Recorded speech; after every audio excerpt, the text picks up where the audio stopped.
Didn't necessarily like the guy, but I sure had a lot of respect for him. Yeah.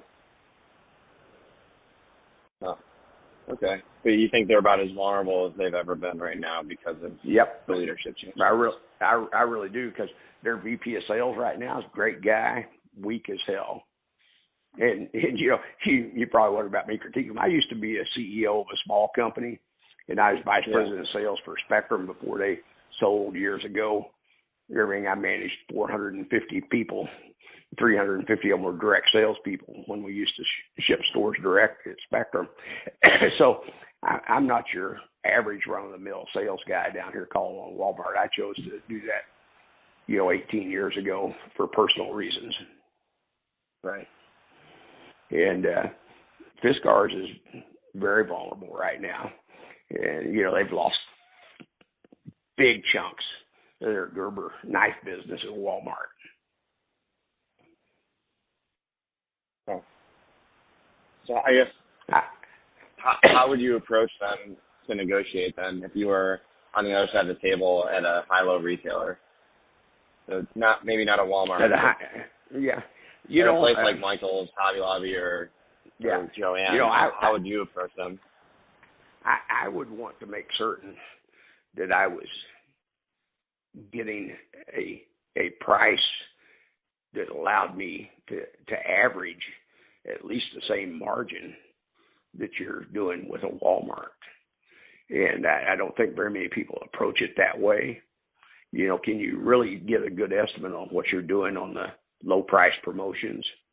And, you obviously know what your average margin is, right? But there are a lot of other factors that go into that, like the inventory that you're having to buy to support it and such. So I'm guessing that most of these high-low retailers don't have a good handle on what their average margin is.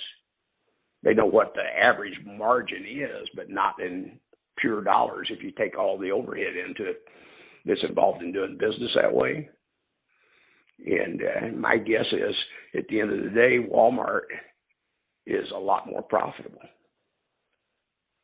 And I would bet that. Because they've got a clean operation. It's easy to know where you are on your profitability. And there's so many moving parts to these high-low retailers. It's very difficult to do, but I guarantee you somebody can do it. When I was very young in my sales career, I worked for a food broker in Dallas, and I got a bunch of training from General Foods, because all these broker guys I worked for were all ex-General Foods people.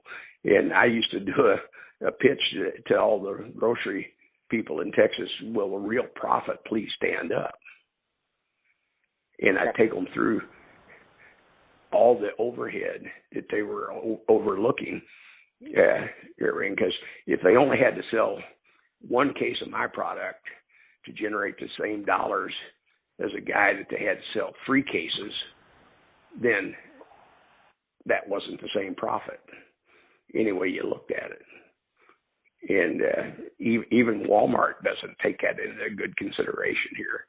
I've had some pretty high-level meetings with them about that. And, when you're a Fiskars, you're a premium brand. That works for you. I used to sell Alpo dog food in that Dallas market. I took Alpo from a number $3 brand to number 1 in 2.5 years with that. Will the real margin please stand up? Right. But from the retailer side of things, how would you convince someone from Fiskars to take a cut on margin? Because you said they're vulnerable, but in the past they wouldn't do it for volume. Mm-hmm. What sort of facts would they need to see? I would work on them if you haven't already given up the position to them. I'd work really close on controlling the planogram and where their position is in that planogram, and how do you improve sales for them and for you. And most retailers don't employ what I call a shelf scientist. Everybody wants to see these nice, pretty brand blocks, including the manufacturer. And in the grocery business,